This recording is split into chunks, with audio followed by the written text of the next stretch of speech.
سیدتنا ام ہانی رضی اللہ تعالی عنہ روایت فرماتی ہیں کہ نبی کریم صلی اللہ علیہ وآلہ وسلم نے ارشاد فرمایا، میری امت اس وقت تک ذلیل اور رسوا نہیں ہوگی جب تک ماہ رمضان کا حق ادا کرتی رہے گی۔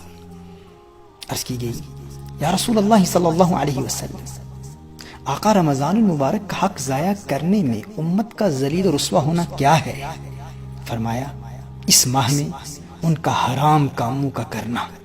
پھر فرمایا، جس نے اس ماہ میں زنا کیا یا شراب پی تو آئندہ رمضان تک اللہ اور اس کے جتنے آسمانی فرشتے ہیں سب اس پر لعنت کرتے ہیں۔ بس اگر یہ شخص آئندہ ماہ رمضان کو پانے سے پہلے ہی مر گیا تو اس کے پاس کوئی ایسی نیکی نہ ہوگی جو اسے جہنم کی آگ سے بچا سکے۔ بس تم ماہ رمضان کے معاملے میں ڈرو، کیونکہ جس طرح اس ماہ میں باقی مہینوں کے مقابلے میں نیکیاں بڑھا دی جاتی ہیں، اسی طرح گناہوں کا بھی معاملہ ہے۔ امام طبرانی نے اس روایت کو المعجم الصغیر میں نقل فرمایا۔ ناظرین کرام، اگر ہم اپنی کھوئی ہوئی وراثت پھر حاصل کرنا چاہتے ہیں اور ملت اسلامیہ کو اس کے عروج رفتہ سے دوبارہ آشنا کرانا چاہتے ہیں تو بجائے اس کے کہ ہم رات دن امت کی ذلت و رسوائی کا رونا روتے ہوئے اسلام دشمن اندرونی اور بیرونی طاقتوں پر اعتراض کرتے رہیں، آئیے ہم رمضان المبارک کا حق ادا کریں، ان پاک ساعات میں گناہوں سے بچتے ہوئے گڑ گڑا کر امت کی سلامتی کے لیے دعائیں کریں۔ ناظرین کرام، افراد سے اقوام بنتی ہیں۔ اگر ہم اپنی انفرادی زندگی میں رمضان المبارک میں تبدیلی لانے میں کامیاب ہو گئے تو رفتہ رفتہ سارے معاشرے میں انقلاب پیدا ہو جائے گا اور اللہ ملت اسلامیہ کو اس کا کھویا ہوا وقار پھر عطا فرمائے گا۔ حضرت انس بن مالک رضی اللہ تعالی عنہ روایت فرماتے ہیں کہ میں نے نبی کریم صلی اللہ علیہ وآلہ وسلم کو فرماتے ہوئے سنا، یہ رمضان تمہارے پاس آ گیا ہے، اس میں جنت کے دروازے کھول دیے جاتے ہیں اور جہنم کے دروازے بند کر دیے جاتے ہیں اور شیاطین کو قید کر دیا جاتا ہے۔ محروم ہے وہ شخص جس نے رمضان کو پایا اور اس کی مغفرت نہ ہوئی، کہ جب اس کی رمضان میں مغفرت نہ ہوئی تو پھر کب ہوگی؟ اس روایت کو مجموع الزوائد میں نقل کیا گیا ہے۔ ناظرین کرام، ملت اسلامیہ کے لیے رمضان المبارک ایک سالانہ تربیتی پروگرام کی حیثیت رکھتا ہے۔ یہ روحانی ٹریننگ کا مہینہ ہے۔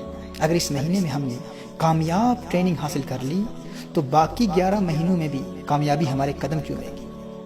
ہاں، اگر اس ایک مہینے میں ہم ٹریننگ میں ناکام ہو گئے تو بعد میں کامیابی حاصل کرنا بہت مشکل ہو جاتا ہے۔